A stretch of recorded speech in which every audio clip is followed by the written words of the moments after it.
దానియేల్ గారికి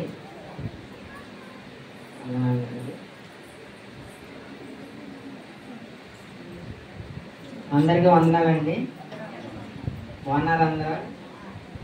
ఎండాకాలం అయిపోయింది, ప్రశాంతంగా 12ంటికి వస్తున్నారు. అందుకే ఎండ ఎక్కువ ఉండేనే బాగున్నట్టుంది. ఇప్పుడు కొత్త 10ంటికి వచ్చి తొందరగా స్టార్ట్ చేయండి అనేవి. వర్షం పడుతుందా? పడుతుందండి ఇవాళ. అయితే ఇవాళ మా నాన్నగారు లేరు కాబట్టి నేనే మీకు వాక్యాన్ని అందించేది. నేను ఎంచుకున్న అంశం ఏంటంటే నమ్మకం, విశ్వాస్యత, అంటే ఫెయిత్ఫుల్నెస్. నమ్మకం అనేది అవసరం లేదా? అవసరమేనా? అంటే ప్రతి ఒక్కరిని మనం నమ్మాలనా, నమ్మకూడదనా? చెప్పండి. నమ్మాలా, నమ్మకూడదా? నమ్మాలా? ఎవరు నమ్మాలి, ఎవరు నమ్మకూడదు? ఏమండి, ఎవరు నమ్మాలంటారు? కొడుకులు నమ్మొచ్చా, కోడలు నమ్మొచ్చా? లేకపోతే కొడుకులు నమ్మి కోడలు నమ్మకూడదా? కూతురు నమ్మి అల్లుడు నమ్మకూడదా? లేకపోతే ఎవరిని నమ్మాలి, ఎవరిని నమ్మకూడదు అనేదే పెద్ద ప్రశ్న. అవునా కాదా? ఎందుకంటే ఈ మొన్న మధ్య మనం చూస్తూ ఉంటే కొడుకులు తల్లిదండ్రులని తంపన్నారు, తల్లిదండ్రులను వదిలేసిన వాళ్ళు ఉన్నారు. అలాగే తల్లిదండ్రులు బాధ్యత లేకుండా పిల్లల్ని చెత్తకుండీల్లో గొప్పని బస్ స్టేషన్కి తెచ్చి వదిలేయటం ఇలాంటివి జరుగుతూనే ఉన్నాయి. అయితే మరి మనకి మన దేశమైనా ప్రపంచమైనా నడిచేది దీనివల్ల, నమ్మకం వల్లే. అవునా కదా? మనం ప్రతి నెల పనిచేస్తే నెలాఖరికో 1వ తారీఖున జీతం వస్తుందనే నమ్మకంతో మనం నెలంతా కష్టపడతాం. లేదా రోజంతా కష్టపడి సాయంత్రానికి డబ్బులు ఇస్తారనో మనం కష్టపడతాం. అయితే ఇచ్చిన డబ్బు నిజమైందా, మళ్ళీ దాంట్లో దొంగ నోట్లు ఉన్నాయా, మళ్ళీ చూసుకోవాలి. అవునా? అంతేనా? అంటే నమ్మడానికి ఒక ప్రామాణికం లేదు. ఎంత మటుకు నమ్మాలో తెలీదు, ఎవరు నమ్మాలో తెలీదు. అవునా? ఎందుకంటే నేను నిన్న మొన్న నాకు వాట్సాప్కి ఏదో యాప్ వచ్చింది. రూపరాని అన్నాడా, బ్యాంక్ది యాప్ వచ్చి ఇది అప్డేట్ చేసుకోమంటే బ్యాంక్ కూడా ఏమని ఇన్స్టాల్ చేశాను. ఏదో అప్డేట్ అని చెప్పి యాప్ ఏదో వచ్చింది, ఇన్స్టాల్ చేశాను. ఆ తర్వాత ఆడెవడో నా వాట్సాప్ బ్లాక్ చేసాడు. అయితే నమ్మకం అనేది ఈ రోజులో చాలా చాలా ఖరీదైంది అనమాట. దాంట్లో ఎందుకైనా మంచిదని ఉన్న డబ్బులన్నీ పంపించేశాను. మా ఆవిడకి పంపించేసా. జాగ్రత్త ఉండి అనుకున్నా, ఆవిడ ఖర్చు పెట్టేస్తే ఏం చేయలేము అనుకోండి. అయితే నమ్మకం అనేది నిలకడ లేనిది. అంతేనా? మేఘాలు ఎలా అయితే వెళ్ళిపోతూ ఉంటాయో నమ్మకం కూడా రోజు రోజుకి తగ్గిపోతూ ఉంది. అంతేనా? ఇవాళ మనం నమ్మి ఓట్లు వేసిన వాళ్ళు మళ్ళీ 5 సంవత్సరాల తర్వాత మళ్ళీ ఇంకొకరికి ఓట్లు వేయచ్చు. ఎందుకంటే మేము నమ్మి మిమ్మల్ని గెలిపించాం, మీరు నాకు పని చేయలేదనో, లేకపోతే ముందు రోజు మీరు డబ్బులు సరిగ్గా ఇవ్వలేదనో, ఏదో ఒక నమ్మకం అయితే ఉండాలి. అంతేనా? అయితే ఈ నమ్మకం ద్వారానే సమాజం అయినా, దేశమైనా, ప్రపంచమైనా, అసలు మనిషి జీవితం అనేది నడుస్తూ ఉంటుంది. మనం రేపు పొద్దునే లెగుస్తామని తెలిస్తేనే నైట్ పడుకుంటాం. రేపు పొద్దున లెగవంగా ఇదే నీ లాస్ట్ అంటే ఆ రాత్రి ఎవరన్నా పడుకుంటారా? ఎవరన్నా? అమ్మో మళ్ళీ రేపు లెగనంటున్నారు, ఇచ్చింది పడుకుంటే ఏమైపోతాయని మిమ్మల్ని అయితే అన్ని పనులు చేసేసుకుంటూ ఉంటాం. ఏమన్నా పంపకాలు ఉంటే పంపకాలు, ఏమన్నా ఆనందపడతాం. అలా నమ్మకం మీదే నడుస్తూ ఉంటాం. అంతే కదా? అలా అయితే భార్య భర్తలో చిన్న మన జోక్ ఏదో వచ్చింది వాట్సాప్లో. అంటే భర్త పెళ్లి కొడుకుని చూడటానికి, పెళ్లి కూతురు చూడడానికి పెళ్లి కొడుకు తరపున వాళ్ళు ఎంతమంది వెళ్తారండి? అక్కలో చెల్లెళ్ళు, ఆడపడుచులు, అమ్మ నాన్న చుట్టాలు ఒక 15 మంది 20 మంది వెళ్తాం లేదా?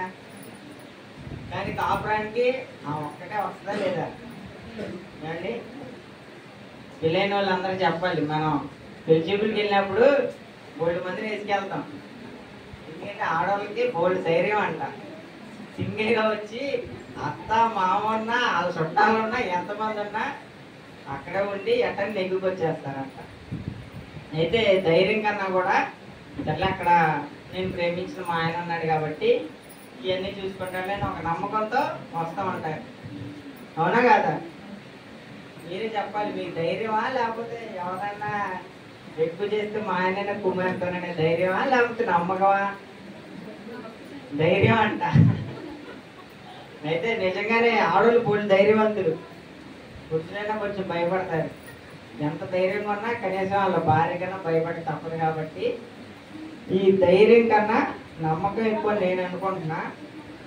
అయితే ఇవాళ మన అంశంలో దేవుని ఎడల మనకి ఎంత నమ్మకం ఉంది, అలాగే దేవుడు మనిషిని ఎంతవరకు నమ్ముతున్నాడు. మరి దేవుడు మనల్ని సృష్టించిన దేవుడికి మన మీద ఎంతో కొంత నమ్మకం అనేది ఉండాలి కదా. ఆయనకి ఎంత నమ్మకం ఉంది, దాన్ని మనం ఎంత మట్టుకు నిలబెట్టుకున్నాం. అలాగే నమ్మకమైన మాటలు ఏంటి దేవుడు మనకిచ్చి ఈ మాటలు మీరు నమ్మండి, మీ జీవితాన్ని మీరు మంచిగా ఉంచుకోవచ్చు అని ఆయన చెప్పిన కొన్ని మాటలు. అలాగే దేవుడు కూడా నమ్మదగిన వ్యక్తులు కొంతమంది ఉన్నారన్నమాట. వాళ్ళు దేవుని మాటని, దేవుడు ఇచ్చిన జీవితాన్ని వాళ్ళు ఏ రకంగా నిలబెట్టుకున్నారు కొన్ని ఉదాహరణలు చూద్దాం. అలాగే ఈ నమ్మకస్తులు గెలుచుకున్న బహుమతులు ఏంటనేది కూడా చూద్దాం. మొదటిగా దేవుడు ఎంత మటుకు మనం నమ్మవచ్చు, దేవుని ఎంత మటుకు నమ్మచ్చు అనేది మనకు కూడా ఒక అంచనా ఉండాలి. కాబట్టి దేవుని యొక్క క్రియల పట్ల మనకి ఏ విధమైన నమ్మకం ఎంత మేర పెట్టుకోవచ్చు అనేది ద్వితీయోపదేశకాండం 7వ అధ్యాయం 9-10 వచనాలు చూసినట్లయితే మనకి దేవుడు ఎంత నమ్మదగిన వ్యక్తి అని మనకు తెలుస్తుంది. ఒకసారి చదవండి. ద్వితీయోపదేశకాండం 7వ అధ్యాయం 9. కాబట్టి నీ దేవుడైన యెహోవా తానే దేవుడనియు తన్ను ప్రేమించిన తన ఆజ్ఞలు అనుసరించి నడుచుకుని వారికి తన నిబంధనను స్థిరపరచువాడును, 1000 తరముల వరకు కృప చూపువాడును. ఏమంటారండి? దేవుడు తన నిబంధనను స్థిరపరచుచు 1000 తరముల వరకు కృప చూపుతాడంట. అర్థమవుతుందా? 1000 తరములు దేవుడు కృప చూపుతాడు. అదే మనిషి అయితే ఈరోజు మనం సహాయం చేసిన వాళ్ళకి కృప, వాళ్ళ పట్ల కనీసం కృతజ్ఞత కలిగి ఉంటామా? మనం తర్వాత మీ నాన్న నాకు కొంచెం సహాయం చేశాడు, నేను మీకు కూడా సహాయం చేస్తానండి వాళ్ళ వాళ్ళకి చెప్పని సంగతి తర్వాత. దేవుడైతే 1000 తరములకు, అంటే ఈరోజు మీరు ఒక మంచి పని చేశారనుకోండి, దేవుని ఎడల మీరు కృప కలిగి ఆయన పట్ల కృతజ్ఞత కలిగి మీరు నడుచుకున్నారనుకోండి, మీ పిల్లలు వాళ్ళ మనవల్లో అంటే 1000 తరముల వరకు వారి ఎడల దేవుడు కృప చూపిస్తూ ఉంటారు. అందుకనే ఈ రోజున మానవ జాతి మనం ఎన్ని తప్పులు చేసుకుంటా ఉన్నా కూడా దేవుని కృప వస్తూ ఉందంటే మన ముందు తరం వాళ్ళు చేసిన పనులు, దేవుడు వారి ఎడల చూపిన కొంత కృప మన మీదకి కొంత అలా వస్తూ ఉంది.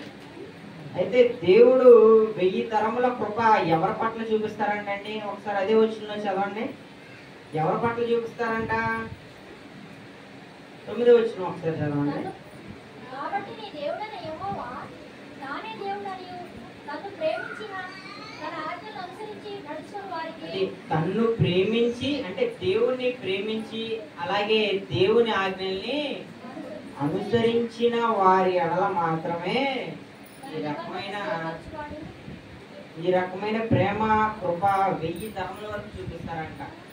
ఈ రోజున మనం కొంచెం వయసు పెరిగిన వాళ్ళు ప్రార్థనకు వస్తూ ఉన్నారు, కొంచెం 16-17 ఏళ్ళ వయసులో ఉన్న వాళ్ళు ఎక్కువ రారనమాట. కానీ ఎక్కువ చెడిపోవడానికి అవకాశం ఉంది వాళ్ళే. అవునా? 16, 17, 18 ఏళ్ళ ఈ వయసులోనే ఎక్కువ చెడిపోవడానికి అవకాశం ఉంటుంది. వాళ్ళు చెడు తిరుగుడు అవ్వచ్చు, లేకపోతే తాగుడు ఇంకోటైనా వాళ్ళకి ఎక్కువ అవకాశం ఉంది. కానీ తల్లిదండ్రులుగా పెద్దవాళ్ళందరూ మనం వస్తూ ఉంటాం. ఎందుకంటే దేవుడు మా కుటుంబాన్ని మంచిగా చూడాలి, దేవుడు మా బిడ్డలకి మంచి ఉద్యోగాలు ఇవ్వాలి అని ప్రార్థన వాళ్ళు చేసుకోకపోయినా మీరందరూ చేస్తారా లేదా ఏమండి? మీరందరూ మీ జీవితాలు ఇంకా బాగుండాలని చేస్తున్నారా?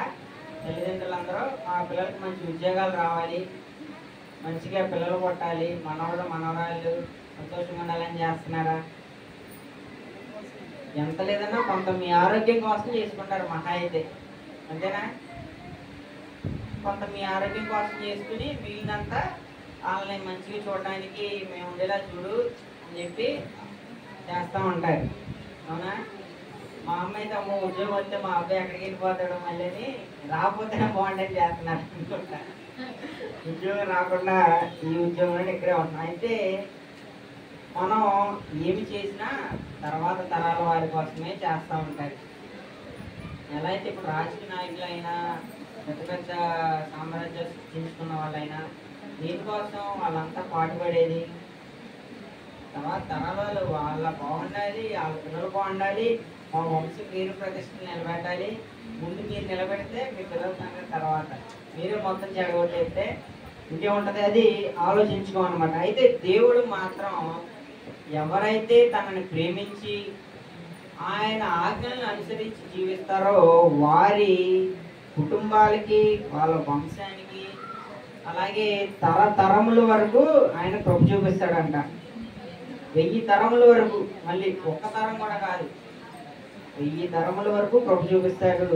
అలాగే సంఖ్యాకాండం 23వ అధ్యాయం 19-20 వచనాలు చూసినట్లయితే ఆయన ఎలాంటి స్వభావం కలిగిన వారు అనేది మనకు తెలుస్తుంది. 23వ అధ్యాయం 19-20 వచనాలు.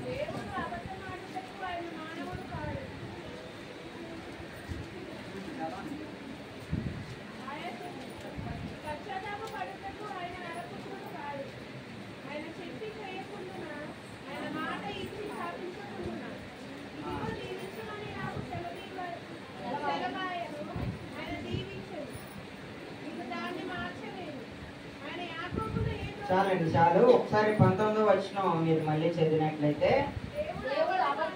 దేవుడు అబద్ధం ఆడడానికి ఆయన మనిషి కాదు అంటున్నాడు. అంటే మనకి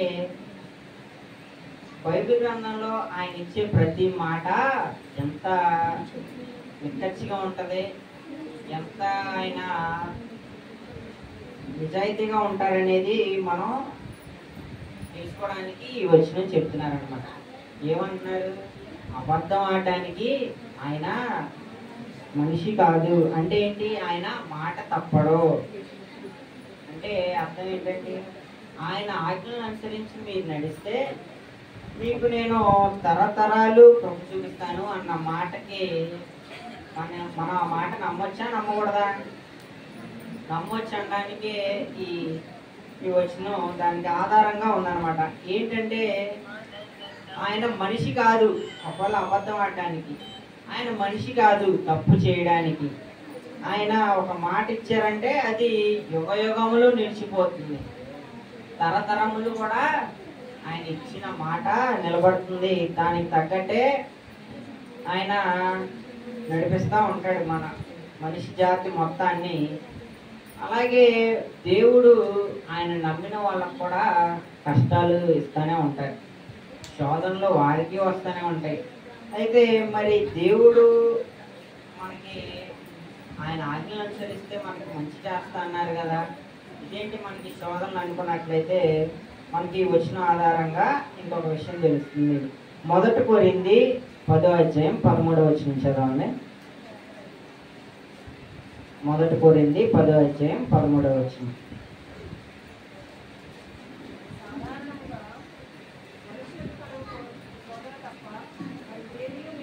అది సాధారణంగా మనిషికి కలుగు శోధన తప్ప మరి ఏది మీకు సంభవింపలేదు. దేవుడు నమ్మదగిన వాడు, నీవు సహింపగలిగిన దానికంటే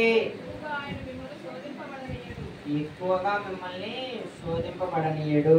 ముందుగా ఆయన చెప్పింది ఏంటంటే, అదే వచనంలో మొదట ఏముందండి, అది సాధారణంగా మనుషులకు కలిగే కష్టమే మీకు వచ్చింది అంటున్నాడు. ఈ వచనం ఎవరితో మాట్లాడుతున్నట్టుంది? ఈ బైబిల్ గ్రంథంలో ఉన్న ప్రతి వచనం కూడా మనకి ఏదో ఒక తెలియజేస్తూనే ఉంటుంది. మనం అనుకుంటాము పాత నిబంధనలో చరిత్ర ఉంటుంది, ఇశ్రాయేలీయులు వాళ్ళ మీద యుద్ధం చేశారు, వీళ్ళ మీద యుద్ధం చేశారు, అక్కడి నుంచి ఇక్కడికి ప్రయాణం చేశారు, ఇదే అనుకుంటాం మనం. కానీ ప్రతి వచనం కూడా మన జీవితానికి ఉపయోగపడే ఏదో ఒక మంచి విషయాన్ని తెలియజేస్తూ ఉంటుంది. అలాగే కొత్త నిబంధనలో కూడా యేసు ప్రభు వారి జీవిత చరిత్ర మాత్రమే కాదు, ఈ వచనాల ద్వారా ఎంతో జీవిత సత్యాన్ని మనకి బోధిస్తూ ఉంటుంది. అది ఏంటంటే, ఇప్పుడు మనకు ఒక చిన్న ఇబ్బంది రాగానే మనం ఏమనుకుంటాం, వాము అందరూ బాగానే బతుకుతున్నారు, మనకే వచ్చినాయి బాబు ఈ కష్టాలు అనుకుంటాం. అవునా? ఈ మధ్యలో బాగా ఇలాంటి ఎవరికైనా అనిపించింది ఒకసారి చేయొద్దండి. అసలు ఇలాంటి కష్టం నాకు తప్ప ఈ ప్రపంచంలో ఎవరికి రాలేదు, ఏంటి దేవుడా సాహిత్యాన్ని డైరెక్ట్గా సెంటర్ చేసి నా వైపు పంపిస్తున్నాం ఏంటి, సాహిత్యానికి హైవేసి మా ఇంటికి రూటే చూపించేవేంటి, కొత్త సాతాన్ని మా ఇంటి మీదే పడుతున్నాడు అని అనుకుంటా ఉంటాం. అలా ఎవరికైనా అనిపించిందా? ఎవరికి అనిపించలేదా? పురుషులు చాలా బలంగా ఉన్నారంటే బాగా దేవుడు నేను ఆశీర్వాదాలు ఇస్తున్నాడు కాబట్టి దాన్ని బట్టి సంతోషమే. ఇక్కడ మన అక్క ఒక ఆమె చేయితారు, కష్టం నాకే వచ్చిందా అని అనిపిస్తుందంట. నిజంగానే ప్రతి మనిషికి కూడా కష్టం రాగానే ఈ శోధన ఏంటి దేవుడా, మాకే వస్తుంది ఏంటి, ప్రపంచంలో ఇంతమంది ఉన్నారు కదా మాకే ఎందుకు ఇస్తున్నాం మనం అనుకుంటాం. కానీ సాధారణంగా మనం కొంత మెచ్యూరిటీ వచ్చాక తెలుస్తూ ఉంటుంది, ఇదే కష్టం వేరే వాళ్ళకి కూడా వచ్చింది కదా, వాళ్ళు దాన్ని ఏ రకంగా దాటుకొని ముందుకు వెళ్ళారని మనం ఆలోచించాలి. మనం అనుకుంటా ఉంటాం, అరే నేను దేవుడి దగ్గరికి ప్రతి ఆదివారం వెళ్తున్నాను, మంచిగా ఆయన చెప్పేది నేను నడుచుకుంటున్నాను, ఆయన మార్గంలోనే అనుసరిస్తున్నాను, మరి నా కుటుంబం పరిస్థితి ఎందుకు బాగలేని మనం అనుకుంటా ఉంటాం. అయితే మంచిగా చదివించాము, చదువుకున్నారు, మా కొడుకు ఉద్యోగం రావట్లేదు ఏంటంటే మీరు బాధపడుతూ ఉంటారు. ఇంకొకళ్ళు ఏం బాధపడుతూ ఉంటారంటే, అమ్మో నా కొడుకు ఏంట్రా బాబు గంజాయి తాగుతున్నాడు, నా కొడుకు ఏంట్రా బాబు ఇంటికి టైంకి రాడని ఇంకో తల్లి బాధపడుతూ ఉంటుంది. సమయానికి ఇంటికి వచ్చి తక్కువ ఉంటే చాలని ఇంకో తల్లి బాధపడుతూ ఉంటారు. మరి ఎవరి బాధ గొప్పదే? ఎవరికి వచ్చిన కష్టం ఎక్కువ? ఉద్యోగం రావట్లేదు, చదివి చదివి చదివి అది సైట్ వస్తుంది కానీ ఉద్యోగం రావట్లేదు అన్నదే కష్టమా, లేకపోతే ఇంటికి రాకుండా నా కొడుకు చెడు తిరుగుతున్నాడు ఏంటి అని బాధపడే తల్లి బాధ ఎక్కువ? అవునా? అంటే మనం మన జీవితాన్ని ఇంకొకళ్ళ జీవితంలోనికి తేరి చూసినట్లయితే మనకి తెలుస్తుంది ఎవరి పరిస్థితి ఎంత కష్టంగా ఉంది, ఎవరి జీవితం మెరుగ్గా ఉందనేది తెలుస్తూ ఉంటుంది. మనం పక్క వాళ్ళకి వచ్చిన కష్టాలతో మన జీవితాన్ని కంపేర్ చేసుకోవడానికి ఎప్పుడు వాళ్ళ జీవితంలోకి చూడడం, వాళ్ళ జీవితంలో ఏమన్నా దొరికిద్దా తప్పు, వాళ్ళని బట్టి ఏమన్నా అందాము, వాళ్ళు ఏదో ఒక రకంగా తగ్గించి చేద్దామనే విషయంలో మాత్రం మనకి చూడగానే అది కనిపించేస్తూ ఉంటుంది. అయితే మనం చూడాల్సింది ముఖ్యంగా వాళ్ళ ఎంత ఇబ్బందిలో ఉన్నారు, మనకు వచ్చిన ఇబ్బంది ఇంకెవరికన్నా ఉందా, అసలు మనకే వచ్చిందా ఇదని మనం గమనించుకోవాలి.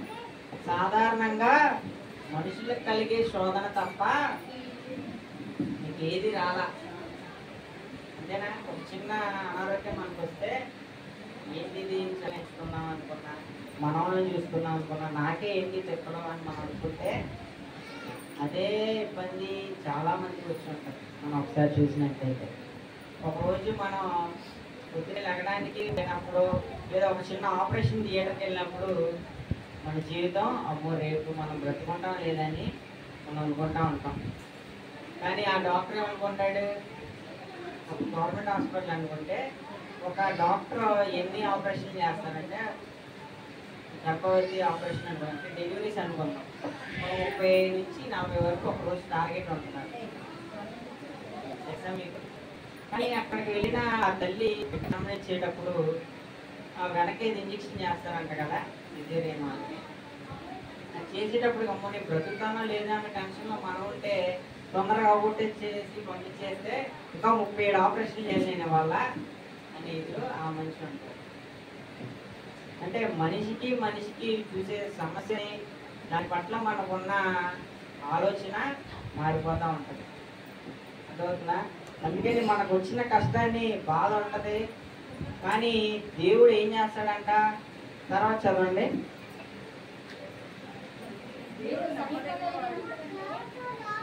దేవుడు నమ్మదగినవాడు. మీరు ఈ రోజున నమ్మిన దేవుడు, మనందరం కూడా నమ్మిన దేవుడు ఎలాంటి వాడంట? నమ్మదగినవాడు. అంటే ఆయన నమ్మకానికి తగిన వ్యక్తి. అంతేనా? మనం ఒక పేస్ట్ కొనాలంటే కోల్గేట్ డాబర్ రెడ్ కొంటాం. ఎవరన్నా ఫేస్కి మీరు తెల్లగైపోతారు, Dabur red fair and lovely వచ్చిందంటే ఎవరైనా కొంటారా? డాబర్ రెడ్ క్రీమ్ వచ్చిందంటే కొంటారా? అంటే ఒక ప్రోడక్ట్ ఒక కంపెనీ మీదే మనకి నమ్మకం. అలాగే దేవుడు ప్రతి విషయంలో కూడా నేను నమ్మదగిన దేవుణ్ణి, మీరు నా ఎడ్ల నమ్మకం కలిగి ఉంటే మీకు వచ్చిన శోధనలోనే తప్పించుకునే మార్గం కూడా ఉందంటున్నారు. అదే వచ్చిన చదవండి. మీరు సహింపగలిగినంతకంటే ఎక్కువగా ఆయన మిమ్మల్ని శోధింపబడనీయడు. అంతేకాదు సహింపగలుగుటకు ఆయన శోధనతో కూడా తప్పించుకునే మార్గం, అది శోధనతో పాటు తప్పించుకునే మార్గం కూడా దేవుడు ఆల్రెడీ తయారు చేసి ఇచ్చారు. కాకపోతే ఆ పజిల్లో ఆ బయటికి దారి ఏంటనేది మనం తెలుసుకోవాలి. అదవుతుందా? భార్య భర్త అవ్వచ్చు, తల్లిదండ్రులు అవ్వచ్చు, లేదా పిల్లలు చదువుకునే వయసులోనో ఉద్యోగాన్ని సంపాదించే వయసులోనో వ్యాపారంలో ఆ వచ్చిన ఇబ్బంది మనకి ఎలా ఉంటుందంటే, ఇబ్బంది ఎప్పుడు ఇంత దగ్గరగా మనం చూస్తాం ఇబ్బందిని, కానీ ఆ ఇబ్బందిని కొంచెం వెనక్కి పెట్టి చూస్తే మిగిలిన ప్రపంచం కనిపించింది, దారి కనిపించింది. అంతేనా? ప్రతి ఒక్కళ్ళు కూడా ఆ ఇబ్బందిని మనం ఎలా చూడాలంటే, ఈ సమస్యకి ఖచ్చితంగా దేవుడు, ఎందుకంటే నేను నమ్మిన దేవుడు నా వైపు ఉండకుండా సైతాన్ వైపు నిలబడతాడా? ఈ శోధన వచ్చింది నన్ను పరీక్షించడానికి, నాలో ఉన్న శక్తిని నాకు తెలియజేయడానికి అని మనం తెలుసుకోవాలి. మీకే ఎక్కువ శోధనలు వస్తా అని అనుకోండి, దాని అర్థం ఏంటంటే ఆ శోధనలో ఎన్నైనా తట్టుకునే శక్తి మీకు ఉందని అర్థం. అంతేనా?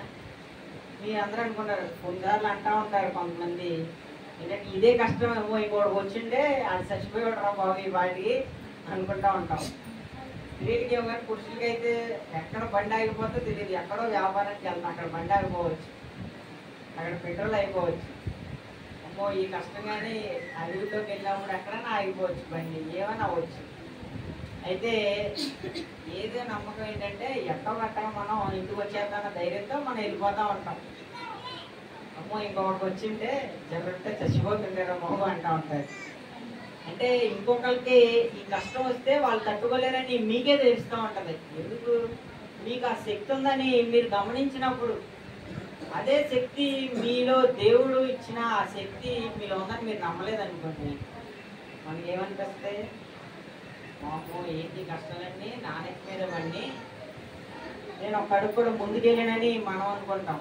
కానీ ఈ కష్టాలన్నీ మీకే వస్తున్నాయి అంటే మీ శక్తికి మించిన కష్టం మీకు రాదు. మీ శక్తి, ఒక వ్యక్తి వ్యాపారం చేసే వ్యక్తి ఒక లక్షకో 10 లక్షలకో చేసాడు అనుకోండి, ఆయన అక్కడ ఎంత నష్టపోవచ్చు? 10 లక్షలు చేసిన వ్యక్తి 10 లక్షలు సరిగ్గా పోతుంది.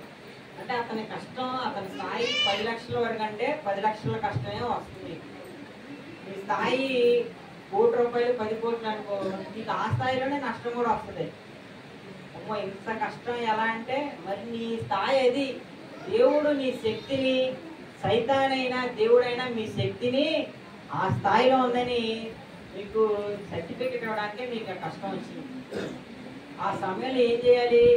నాకు ఈ కష్టం వచ్చిందంటే ఇది మనకు తగ్గదే, మనమైతేనే దాన్ని హ్యాండిల్ చేయగలుగుతాం, దాన్ని లెఫ్ట్ రైట్ ఫ్రంట్ బ్యాక్ ఇచ్చి పంపించేద్దాం ఆ కష్టాన్ని. మనం ఏంటో చూపిద్దామని మనం అనుకోవాలి. అలా కాకుండా కింద పడి కూర్చున్నాం అనుకోండి, అవును వచ్చి లేపుతారా? లేకపోగా ఈయన అడుగుచ్చున్నావు, వెళ్ళి అమ్మవాళ్ళు కూర్చో, ఇంట్లో ఏడ్చుకుంటూ కూర్చున్నట్టు బయటకు పో ఇంకా అంటా ఉంటారు. అవునా? అయితే దేవుడు మనకి నమ్మదగిన వ్యక్తి. ఆయన మనకు వచ్చే కష్టాన్ని మన హైట్ వెయిట్ మన స్ట్రెంగ్త్ కెపాసిటీ ఎబిలిటీ అన్నీ చూసే మీ దగ్గరికి పోవచ్చు. దాన్ని హ్యాండిల్ చేసుకోవటం దేవుడే మనకి తెలియజేస్తున్నారు. వచ్చే కష్టం పరిస్థితి ఇది, మీకున్న కెపాసిటీ ఇది, దాన్ని ఎలా హ్యాండిల్ చేసుకోవడం మీరు చూసుకోండి, నేనైతే నీ వైపు ఉన్నా అని ఆయన సింహాసనం మీద దగ్గర కూర్చుని చూస్తూ ఉంటాడు. నువ్వు నిలబడతావా పడిపోతావా అనేది నీ చేతిలో ఉంటుంది. కాబట్టి దేవుడు ఇంత నమ్మకమైన వ్యక్తి. అయితే ఈయన పట్ల మనుషులు మనకెంత నమ్మకం ఉందో కూడా మనం కొన్ని వచనాలు ఉదాహరణల ద్వారా చూద్దాం.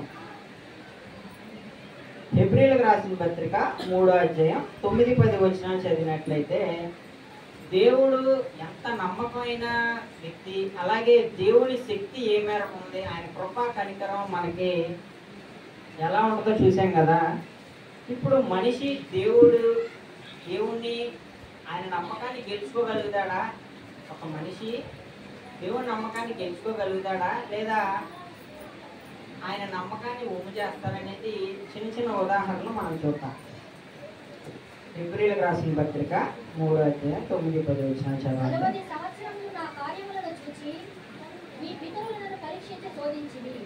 కావున నేను ఆ తరువు వారి వలన విసిగి వీరెల్లప్పుడూ తమ హృదయాలోచనలో తప్పిపోతున్నారు, నా మార్గములో తెలుసుకోలేదు కనుక నేను ఇక్కడ మనకి హెబ్రీయులకు రాసిన పత్రిక 3వ అధ్యాయం 9-10 వచనాల్లో ఏముందంటే, ఇశ్రాయేలీయుల్ని ఆయన తీసుకొచ్చిన విధానం మీరు అందరూ కూడా ఒకసారి గుర్తు తెచ్చుకున్నట్లయితే, ఐగుప్తీయుల దగ్గర నుంచి వాళ్ళు బానిసలుగా ఎప్పటి నుంచో అక్కడే ఉంటున్నారు. అంటే బానిసలు అంటే ఏ రకంగా ట్రీట్ చేస్తారు, వాళ్ళ వసతులు ఎలా ఉండొచ్చు, వాళ్ళకున్న ఇబ్బందులు అవన్నీ కూడా వాళ్ళకి తెలుసు. మనం తెలుసుకుంటున్న దానికన్నా వాళ్ళకి తెలుసు. అయితే దేవుడు మోషే ద్వారా వాళ్ళకి నాయకత్వం, మోషే గారి ద్వారా ఆయన వాళ్ళకి కలగజేసి వాళ్ళని ఐగుప్తీయుల చేతి నుంచి 10 తెగుళ్ళు చూపించారు.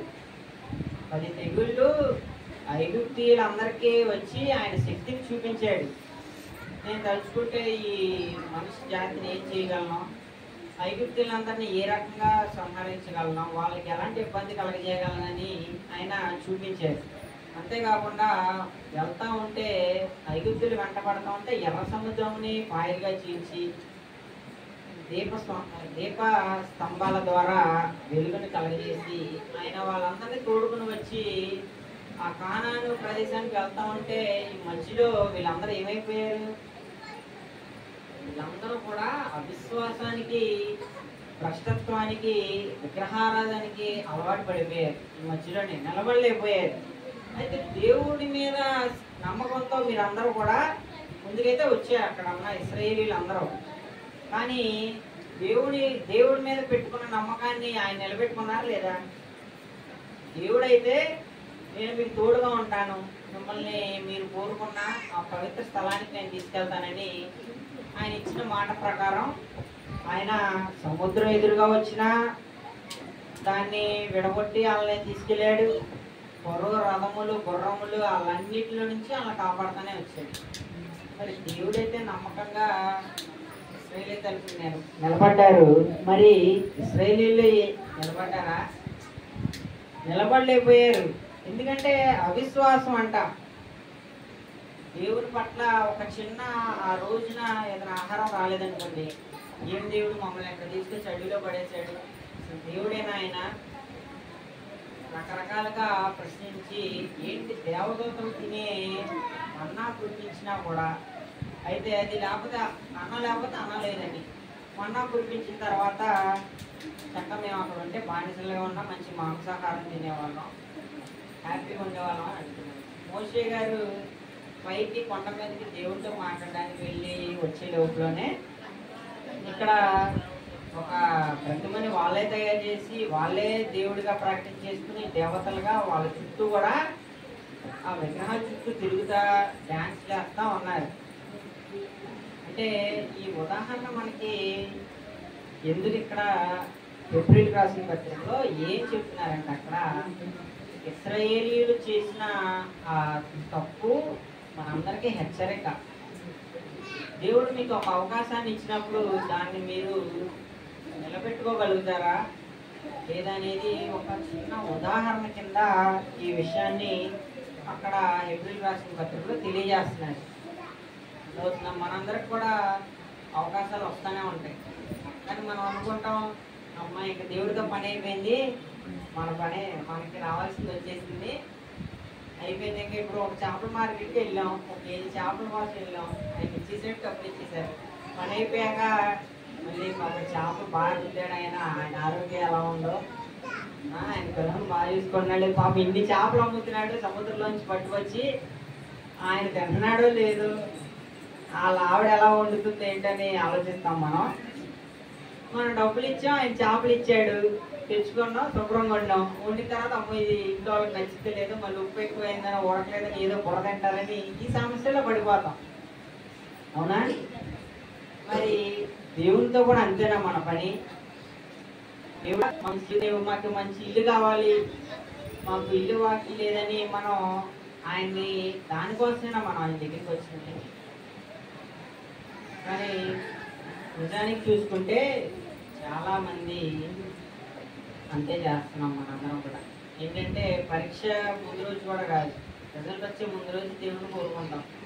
నువ్వు ఈ సంవత్సరం పాస్ చేసామంటే నేను వచ్చే సంవత్సరం అంతా చర్చికి వెళ్తాను, లేదా మా అమ్మ వాళ్ళు చెప్పినట్టు నడుచుకుంటాను. ఏదో ఒకటి ఒక డీల్లా సెట్ చేసుకుని అది అయిపోగానే దేవుడా నీ దారి నీది, నాకు ఆశీర్వాదాలు ఇచ్చేసావు కదా, నీ శక్తిని అంతా వేరే వాళ్ళ మీద కుమ్మరిచ్చి దయచేసి నన్ను డిస్టర్బ్ చేయి, మాకు నాకు టైం లేదు అని అంటాం. అనకపోయినా అదే చేస్తాం. అవునా? అలా చేయకుండా దేవుడు ఒక ఆశీర్వాదం ఇచ్చినా కూడా మనం ఆయన చుట్టూనే ఉంటున్నాం అనుకోండి, దాని అర్థం ఏంటంటే దేవుడిని మనం నిజంగా నమ్మినట్టు. ఒక ఆశీర్వాదం రాగానే మనం వెళ్ళిపోతే దేవుడు ఏమనుకుంటాడో తెలుసా?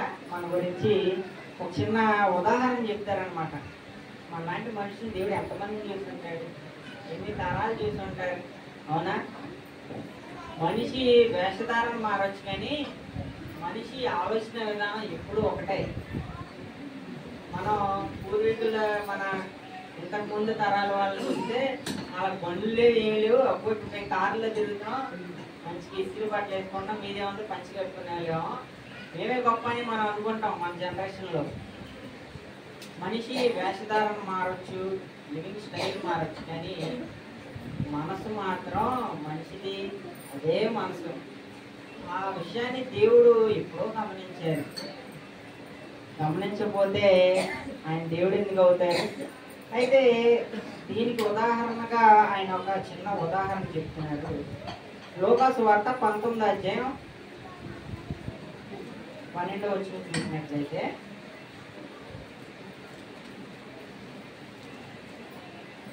అంటే ఏంటంటే మనిషి ఒక డీల్ సెట్ చేసుకున్నట్టుగా నాకు ఈ ఆశీర్వాదం కావాలి, నేను అప్పటి వరకు నువ్వు దేవుడు అని నేను నిన్ను భక్తిగా కొలుస్తాను, తర్వాత మళ్ళీ నన్ను డిస్టర్బ్ చేయొద్దు అని మనిషి అంటాడు. కానీ దేవుడు మన గురించి ముందే తెలిసి ఒక చిన్న ఉదాహరణ చెప్తున్నారు. ఇక్కడ చదవండి. అది రాజకుమారుడు అంట. ఒక చోట చిన్న ఉదాహరణ చెప్తున్నారు ఇక్కడ. రాజకుమారుడు ఒక రాజ్యాన్ని సంపాదించుకుని అక్కడి నుంచి దేశాటకి వెళ్దామని అతను బయలుదేరుతా ఉన్నాడు. చదవండి. మరలా రావాలని దూరదేశములకు ప్రయాణమై తన దాసులను 10 మందిని పిలిచి వారికి 10 మీనాల. ఏం చేస్తున్నారంటే, నేను దేశ సంచారానికి వెళ్ళిపోతున్నా, కొంతమంది దాసులను పిలిచి ఒక్కొక్కరికి ఇంత అని చెప్పి కొంత అమౌంట్ ఏదో ఇస్తున్నారు. మీరు దాన్ని ఏం చేస్తారు అనేది చూద్దాం అన్నట్టుగా. అయితే ఆయన తిరిగి వచ్చారు. తిరిగి వచ్చిన తర్వాత మొదటి వ్యక్తి ఏమంటున్నారంటే, ఒకసారి చదవండి. అయితే అతని పట్టణము స్థిరతని ద్వేషించి ఇతడు మమ్ము నేరుట మా ఇష్టము లేదు అతని మీదకు రాయబారం పంపిరి. అతడు ఆ రాజ్యము సంపాదించుకొని తిరిగి వచ్చినప్పుడు ప్రతి వాడును వ్యాపారం వల్ల ఏమేమి సంపాదించుకునో తెలుసుకున్నటకై తాను సొమ్మించిన దాసులను తన ఎదుట పిలువమని ఆజ్ఞాపించెను. మొదటి వాడు ఆయన ఎదుటికి వచ్చి, ఇప్పుడు ఆయన దేశ సంచారానికి వెళ్ళిపోయారు. మళ్ళీ తిరిగి వచ్చాక దాసులను ఒక్కొక్కరు రమ్మంటున్నారు. ఏంటంటే మీ పరిస్థితి, మీకు ఇంత ఇచ్చాను కదా, మీ పరిస్థితి ఏంటి అని చెప్పి అడుగుతూ ఉంటే మొదటి వాడు వచ్చి, అయ్యా నువ్వు ఇచ్చిన దాన్ని 10 రెట్లు సంపాదించాను నేను అని చెప్పాడు మొదటి వ్యక్తి. అయితే ఆయన ఏమంటున్నారు అప్పుడు, చాలా మంచి దాసుడా, నీవు కొంచెములో నమ్మకంగా ఉంటేవి కనుక 10 పట్టణముల మీద అధికారివై ఉండుమని వానితో చెప్పాను. అదేనండి. అంటే మన ఇక్కడ ఉదాహరణలో ఏం చెప్తున్నారంటే, మీకు ఇచ్చిన ఈ కొంతలోనే మీరు ఎంతో నమ్మకంగా ఉన్నారు కాబట్టి మిమ్మల్ని ఇంకా గొప్ప స్థాయిలో నేను మిమ్మల్ని ఉంచుతానని చెప్పి ఆయన తెలియజేసి ఆయన్ని ఒక 10 పట్టణాల మీద అధికారిగా ఉంచారు. ఏంటి, ఒక చిన్న మీన అంటే ఒక 50 రూపాయలు అప్పట్లో. ఆ చిన్న దాంట్లో అంత నమ్మకంగా ఉండి అతని ప్రతిభని అతని వ్యక్తిత్వాన్ని అక్కడ చూస్తుంది. అతని స్వభావం ఏంటి అని తెలుసుకోవడానికే ఆ దాసులందరికీ ఇచ్చేళ్ళాడు. అతను ఏం చేశాడు, గొప్పగా అతని స్వభావం ఉంది, దాన్ని ఎక్కువ సంపాదించాడు, అలాగే అతని కెపాసిటీ కూడా చూపించాడు, అతని మనస్తత్వం కూడా బయటపడింది. అందుకని ఆయన ఇంకొంచెం ఉన్నత స్థాయికి పంపించారు. అయితే ఇక్కడ చెప్తుంది ఏంటంటే, కొంచెములో నమ్మకంగా ఉన్నారు కాబట్టి ఎక్కువ స్థాయికి వాళ్ళని పంపిస్తున్నారు. అలాగే దేవుడు కూడా మనకిచ్చిన ఈ చిన్న ఆశీర్వాదాన్ని పట్టుకొని, ఆ దేవుడా ఇంకా నీతో మాకు పని లేదు, నీ దారి నువ్వు చూసుకో, నువ్వు పర్లోకంలో ఉంటావు కదా, నువ్వు అక్కడ చూసుకో, నేను ఇక్కడ ఉంటా, నేను ఇక్కడ చూసుకుంటా, దయచేసి మీ సిగ్నెస్ ఇటు పంపించి మాకు, నా నుంచి నీకు ఎలాంటి కాల్స్ రావు, నీకు నాకు బంధంగా అని చెప్పేస్తాం మనం. అయితే అయిపోద్దా దేవుడితో పని? దేవుడితో పని అప్పుడు అయిపోద్దా? దేవుడితో పని ఎప్పటికీ అవ్వదు. ఒక మనిషికి తన మరణం కూడా ఎలా ఉండాలనేది కూడా మన చేతిలో ఉండదు. కనీసం సరే ఇప్పుడు వరకు ఎట్టాగో నేను కష్టాలు పెడతానే బతికిచ్చావు దేవుడా, అన్ని మంచి బ్లెస్సింగ్స్ అన్ని ఆశీర్వాదాలన్నీ ఆస్తులు అంతస్తులన్నీ ఎవరెవరికో ఇచ్చావు, నాకేమి ఇవ్వరా, సరే కనీసం నేనన్నా మంచిమన్నా నాకు ఇవ్వు అని మనం కోరుకుంటే అదన్నా మనకు వచ్చిద్దా? అలాంటి మరణం కూడా దొరికే పరిస్థితి లేదు. వాళ్ళ చచ్చిపోతే ఆ పిల్లలు ఎక్కడో ఉంటారు, వాళ్ళు వచ్చే వరకు బాబు నా చుట్టూ ఉన్న వాళ్ళు ఎవరో ఒకరు ఐస్ పెట్టులో ఉంచంటారా బాబు, నా పిల్లలు వచ్చి చూసుకోవాలి, లేదంటే ఈ లోపే ఉంచడం మంచిది కాదనో వాసన వస్తున్నానో అని తీసేస్తారు. ఐస్ బాక్స్ కూడా ఉండాలి అని కోరుకునే పరిస్థితిలో మనిషి ఉన్నాడు ఇవాళ. అంతేనా? మీ దగ్గర డబ్బు ఐశ్వర్యం ఉంటే ఐస్ బాక్స్లో పెట్టి మనకు మరణం రాదు. మనం ఎక్కడో వెళ్ళాం, ఏ మహారాష్ట్రలో మన ఎవరో చచ్చిపోయారంట, మన ఊరికి సంబంధించిన అక్కడ నుంచి అక్కడ ఎవరో గుర్తించి ఆ బాడీ ఇక్కడికి రావాలి అంటే అది కూడా అయ్యే పనైనా గుర్తించలేదనుకోండి, అన్ఐడెంటిఫైడ్ బాడీ అని అక్కడ అయిపోద్దా లేదా? అంటే మనిషి మరణానికి కూడా మన చేతిలో లేదు. కనీసం సరే మా ఇంతకాలం చెమటను బ్రతికాం, మరణించాకైనా ఒక ఐస్ బాక్స్లో గౌరవంగా కొంత రిచ్గా అయినా చావనంగా ఉంచడానికి కూడా మన చేతిలో లేదు. అంటే దేవుడితో పని ఎప్పటి వరకు ఉంది మనకి? మనం చనిపోయే వరకు ఉంది. కానీ మనం అనుకుంటాం, వాళ్ళు నాకు ఇచ్చేసావు, నేను ఇన్ని రోజులు నీకు భక్తిగా నేను వచ్చాను, నేను నీ కానుక సమర్పించాను, నా టైం ఇచ్చాను, ఇవి ఇచ్చాను కాబట్టి నువ్వు నాకు ఒక చిన్న ఆశీర్వాదం ఇచ్చావు. ఎంత అందరికి ఇచ్చినట్టు నాకు ఒక ఇల్లు ఇచ్చావు, అందరికి ఇచ్చినట్టు నాకు ఉద్యోగం ఇచ్చావు. నువ్వు ఎవరికైనా ఇవ్వండి నాకేమైనా ఇచ్చావా? నాకన్నా గోల్డ్ డైమండ్ ఇచ్చావా? అదంటే ఒకటే ఉంటుందిగా, అదొక్కటే నాకేమైనా ఇచ్చావా? ఎందుకు మళ్ళీ నన్ను అడుగుతున్నావు? నువ్వు అందరికి ఇచ్చేది నాకు ఇచ్చావు, నీకు నాకు అయిపోయింది అని అనుకుంటాం. కానీ అయిపోవాలా? చచ్చిపోయే టైంకి కూడా కనీసం మనల్ని మన పిల్లలు మన చుట్టాలు చూసుకోవడానికి మన బాడీ మిగలాలి కదా, అదన్నా మనం కోరుకుంటారు లేదా? ఎంతోమంది చచ్చిపోయేటప్పుడు సరే కనీసం ఇలాంటి మరణమైనా రావాలనైనా మనం దేవుడి మీద ఆధారపడని క్షణమంటూ మనకు ఉండదు. కానీ ఆ కొంచెంలో మనం నమ్మకంగా ఉంటే ముందుకు వెళ్తాం, లేదంటే మళ్ళీ రివర్స్ అయ్యాం. నువ్వు ముందుకు వచ్చావు, నీకు కరెక్ట్ కాదు, ఇది వెళ్ళిపో, వెనక్కి వెళ్ళిపో. నీకు ఆ పరిస్థితిలో ఉంటేనే నువ్వు నన్ను ఎక్కువ ఇష్టపడతావని మళ్ళీ అదే పరిస్థితికి పంపించేస్తూ ఉంటాడు. దేవుడు మనుషులు ఎంతమంది చూస్తుంటారు, అవునా? రాజకీయ నాయకులు ఒక 1,00,000 మందినో 2 లక్షలకో ఓట్లు వేయాలి. ఎంతమందిని చూస్తుంటారు వాళ్ళు?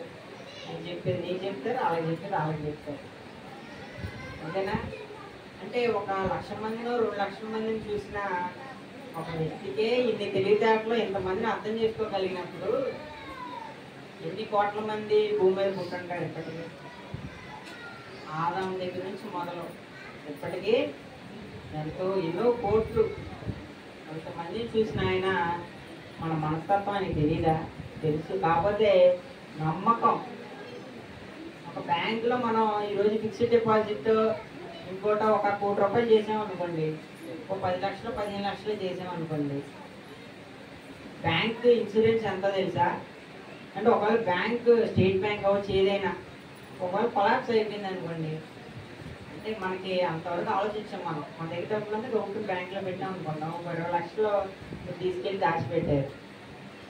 బ్యాంక్ ఇన్సూరెన్స్ ఎంత తెలుసా? 5 లక్షలే. అంటే మ్యాక్సిమం మీరు ఎంతైనా పెట్టవచ్చు. ఒకవేళ ఎస్బీఐ మొత్తం కొలాప్స్ అయిపోయింది అనుకోండి, మా అన్న కోపడతారని ఇప్పుడు ఎస్బీఐ ఒకవేళ కొలాప్స్ అయిపోతే ఒక మ్యాక్సిమం అమౌంట్ ఇన్సూరెన్స్ మీ దగ్గర 1 కోటి ఉన్నాయి, ఎంత ఉన్నాయి, ఇంకా 5 లక్షలు ఇస్తారు.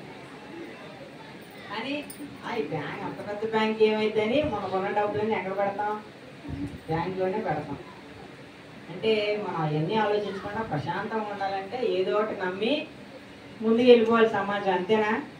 లేదా మా డాడీ మన ట్రైన్లో వెళ్తున్నారు, చక్కగా ఏసీ బోగి బుక్ చేశాడు అనుకుంటా మా అన్నయ్య, మరి నాకు తెలియదు ఇందులో బుక్ చేశాడు. అయితే ఆయన ట్రైన్ ఎక్కగానే ఏంటి ఏసీలో కూర్చుంటే ఆ డ్రైవర్ ఎక్కడ తోలుతున్నాడో ఏంటో, నేను వెళ్ళి ముందు డ్రైవర్ చూసుకుంటా, ఆయన నమ్మకం కలగాలి. కానీ డ్రైవర్ సీట్లోకి వెళ్ళి నేను ఎక్కడ ఉంటాను జాగ్రత్త తోలు అంటారా? బాబు నేను మా అబ్బాయి దగ్గరికి వెళ్ళాలి, నేను ఇక్కడే కూర్చుంటా, నువ్వు జాగ్రత్తగా తోలాలి. అసలే 4 నువ్వు ఎప్పుడో నిన్నటి నుంచి నడుపుతున్నారంట మీ ఇద్దరు. లోకం పరీక్ష ఒక ఇద్దరే ఉంటారు అక్కడ, మీ ఇద్దరు 2 రోజుల నుంచి నడుపుతున్నారు. ఒక ట్రైన్ 2-3 రోజులు జర్నీ ఉంటుందా ఉండదా? 2-3 రోజులు ఉంటుంది. కాబట్టి మీరు ఎవరు వచ్చిపోయారో ఏంటో నేను ఇక్కడే కూర్చుంటా. ఆ ఏసీ కోవిలో మా బాబు బుక్ చేశాడు, కానీ అది తెలియదు. డ్రైవర్ దగ్గర ఉంటే కదా ఆడి మీద నాకు నమ్మకం లేదనుకోండి, నేను దగ్గర నుంచి చూసుకుంటా అంటాం లేదా? కానీ ఒక నమ్మకంతో ప్రశాంతంగా వెళ్ళగానే ఏసీ ఉంది కాబట్టి ప్రశాంతంగా పడుకుంటాం, అంతేనా? అదే నమ్మకం లేకపోతే మా డ్రైవర్ ఎక్కడ వెళ్తున్నాడు ఏంటో, ఆయన మైండ్ ఎలా ఉంది ఏంటో, అలా ఆవిడేమన్నా ఇంట్లో బురదిందా, ఇప్పుడు స్పీడ్ ఏమన్నా తోలుతాడా, ఎటు వెళ్తాడు ఏంటి, ఏదోటి ఉంటుందా ఉండదా? కానీ అవన్నీ కూడా మనం ఎక్కువ ఆలోచించాం, వెళ్ళిపోయి కూర్చుంటాం, అంతేనా? అది అంటే మనం మనిషి జీవితం నడిచేది నమ్మేదే, అంతేనా? మనం చచ్చిపోతామని కూడా మనం నమ్మాలి. మనం ఒక ఎల్ఐసి పాలసీ తీసుకుంటామంటే ఏంటి అర్థం? ఇప్పుడే వచ్చాడు. ఎల్ఐసి పాలసీ తీసుకుంటామంటే అర్థం ఏంటి? మనం ఎప్పటికప్పుడు చచ్చిపోతామని మనం నమ్ముతున్నాం ముందుగానే, అవునా? ఇంత మంచిగా ఇంత బాడీ నేను ఫిట్గా ఉన్నా, నేను చచ్చిపోతాను, నా దగ్గర ఎల్ఐసి పాలసీ వస్తాయంటని కొంతమంది తిడతా ఉంటారు. ఎంత ఫిట్ బాడీ అయినా చచ్చిపోవాలా లేదా? ఆ నమ్మకం ఆ మనిషికి ఉండాలి. మరి నువ్వు బ్రతుకుతానని నమ్ముతావు, మరి చచ్చిపోతావని నమ్మినప్పుడు పాలసీ తీసుకొని మనం వాదిస్తాం. అంటే నమ్మకం మీదే సమాజం అయినా ఏదైనా నడవాల్సిందే. అయితే దేవుడు నమ్మదగిన వాడు. మనిషి ఆ నమ్మకాన్ని నిలబెట్టుకోవడమే మన జీవితానికి ఇచ్చిన పని. అంతేనా? మన కొడుకుని లేదా కూతుర్ని పిల్లల్ని మనం చదివించేది ఎందుకు? వాళ్ళు బాగుపడతారని. అంతేగాని స్కూల్కి వెళ్ళి ఆడు చదవకుండా ఊరి మీద పడి తిరుగుతూ ఉంటే ఆ నమ్మకాన్ని నిలబెట్టుకున్నట్ట. పోతే డబ్బులు పోతాయి, ఆడి భవిష్యత్తు పోతే అదేగా మన కంగారు. సరే డబ్బులు ఎట్టకు పోతాయి, అంతేనా? మీకు ఒక ₹1,00,000 ఉన్నాయనుకోండి, మీ పిల్లలు చదివిన అవసరం ఆయన గవర్నమెంట్ స్కూల్ వేద్దాం అనుకుంటాం. ఆ ₹1,00,000 ఖర్చు అవ్వకుండా ఉంటాయా? ఉండవు. ఏదో దానికి ఖర్చు అవుతూనే ఉంటాయి. కానీ ఆ నమ్మకాన్ని నిలబెట్టుకోవడం ఎవరి బాధ్యత? ఆ పిల్లడి బాధ్యత. చదువుకోమని ఎక్కడ మనం వాళ్ళని పంపిస్తాం. వాడు ప్రయోజకుడు అవుతాడా, ఏమవుతాడనేది అతని ఇష్టం, అది అతని బాధ్యత. అలాగే మనందరం కూడా దేవుడు ఆయన మీద మనం పెట్టుకున్న ప్రతి నమ్మకాన్ని ఆయన తరతరాలుగా ఆయన నమ్మకాన్ని నిలబెట్టుకుంటానే ఉన్నారు. మనిషిగా మనం నిలబెట్టుకుంటామా లేదా కొంపలోనే మన కక్కుర్తి చూపించి జీవితాన్ని నాశనం చేసుకుంటాం అనేది మన చేతిలో ఉంది. అయితే ఈ నమ్మకంగా నిలబడిన వాళ్ళకి మాత్రం దేవుడు మంచి బహుమానం ఇస్తాడు. అదే చెప్పిన ఈ ఉదాహరణ ఏంటంటే, కొంచెములో నమ్మకంగా నిలబడితే అనేక ఘనమైన వాటి మీద మీకు హక్కు కల్పిస్తాను, అధికారాన్ని ఇస్తాను, ఉన్నతమైన స్థానంలో మమ్మల్ని ఉంచుతాను అంటున్నాడు. అంతేకాకుండా చివరిగా ప్రకటన 2:10 చదవండి.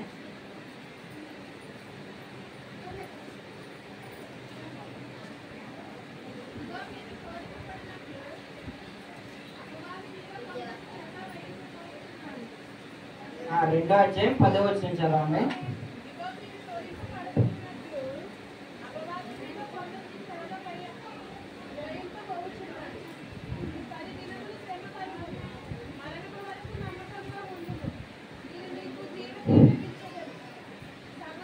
ఇక్కడ ఆఖరిగా నేను చెప్తుంది ఏంటంటే, ఇదిగో మీరు శోధింపబడినట్లు అపవాది మీలో కొందరిని చెరలో వేయింపబోచున్నాడు. 10 దినములు శ్రమ కలుగును, మరణము వరకు నమ్మకంగా ఉండుము, నేను నీకు జీవ కిరీటం ఇచ్చేదను. అర్థమవుతుందా? 10 దినములు మీకు శ్రమ కలిగినంటే, అంటే 10 దినములనే కాదు, మీకు ఏ సమయంలో అయినా మీరు ఇంకా అట్మోస్ట్ కేర్ అని మనం చనిపోయే ముందు అక్కడ నేను వెంటిలేటర్ మీదే ఉంటాను, ఎంతకాలంగా ఉంటాను అనుకున్నా, ఏదైనా మనకి ఎంత ఐశ్వర్యం ఉండొచ్చు, అంతస్తులు ఉండొచ్చు, చుట్టూ జనం ఉండొచ్చు, కానీ మరణం అనేది రాక తప్పనిది. దాని పట్ల మనకి నమ్మకం ఉండాలి. కనీసం బ్రతికెట్లాగా నమ్మట్ల, కనీసం మన మరణాన్నైనా మనం నమ్ముదాం. ప్రతి ఒక్కరు చచ్చిపోవాల్సిందే. కాబట్టి ఏమి సంపాదించకుండా ప్రశాంతంగా ఇంట్లో కూర్చున్నాను అనుకోమాకండి. నేను చెప్తుంది ఏంటంటే, ఆ మరణ దినం వరకు మనం దేవుని పట్ల నమ్మకంగా దేవునికి ఉన్నట్లయితే మనకి జీవ కిరీటం వస్తుంది. అర్థమవుతుందా?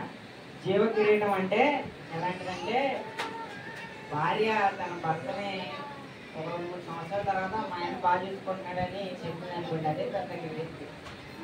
అవునా?